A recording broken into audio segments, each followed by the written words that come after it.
नमस्कार, मैं हूं शालिनी और आप देख रहे हैं प्रखर इंडिया न्यूज। आइए बढ़ते हैं आज की बड़ी खबर की ओर।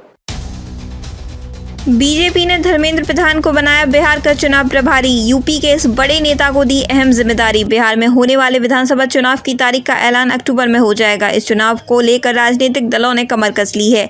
बीजेपी ने बिहार विधानसभा चुनाव से पहले केंद्रीय मंत्री धर्मेंद्र प्रधान को अहम जिम्मेदारी दी है। भारतीय जनता पार्टी ने धर्मेंद्र प्रधान को बिहार चुनाव के लिए प्रभारी बनाया गया है। इसके अलावा यूपी के डिप्टी सीएम केशव प्रसाद मौर्य तथा सीआर पाटिल को सह प्रभारी बनाए गए हैं। इन राज्यों में भी बीजेपी ने नियुक्त किया चुनाव प्रभारी। केवल बिहार ही नहीं बल्कि अगले साल होने वाले पश्चिम बंगाल और तमिलनाडु विधानसभा चुनाव को देखते हुए पार्टी ने इन दोनों राज्यों में चुनाव प्रभारी की नियुक्ति की है। बीजेपी ने पश्चिम बंगाल विधानसभा चुनाव के लिए केंद्रीय मंत्री भूपेंद्र यादव को प्रभारी बनाया है। वहीं बिप्लब कुमार देव सह प्रभारी की जिम्मेदारी दी है। इसके साथ ही भाजपा ने पार्टी नेता बैजंत पांड्या को तमिलनाडु चुनाव प्रभारी नियुक्त किया। मुरलीधर मोहोल बिहार चुनाव सह प्रभारी नियुक्त किए गए हैं। बीजेपी ने जारी किया पत्र।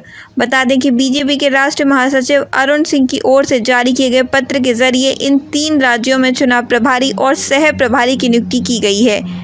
बीजेपी राष्ट्रीय महासचिव अरुण सिंह के हस्ताक्षर किए गए इस लेटर में लिखा गया है कि बीजेपी के राष्ट्रीय अध्यक्ष जेपी नड्डा ने आगामी बिहार विधानसभा चुनाव के लिए धर्मेंद्र प्रधान को प्रभारी, सीआर पाटिल और केशव प्रसाद मौर्य को सह प्रभारी नियुक्त किया है।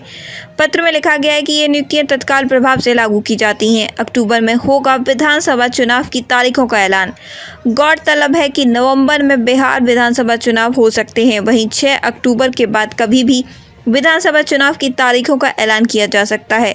वहीं पश्चिम बंगाल और तमिलनाडु में अगले साल चुनाव होने को है।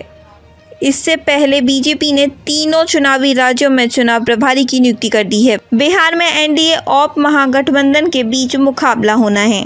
खबरों में अब तक के लिए बस इतना ही। फिर होगी आपसे मुलाकात। तब तक के लिए नमस्कार और देखते रहिए प्रखर इंडिया न्यूज। ऐसे ही लेटेस्ट अपडेट पाने के लिए हमारे चैनल को सब्सक्राइब करें और तुरंत नोटिफिकेशन पाने के लिए बेल आइकन को दबाना ना भूलें। यदि आप हमें फेसबुक या इंस्टा के माध्यम से देख रहे हैं तो हमारे पेज को फॉलो जरूर करें। धन्यवाद।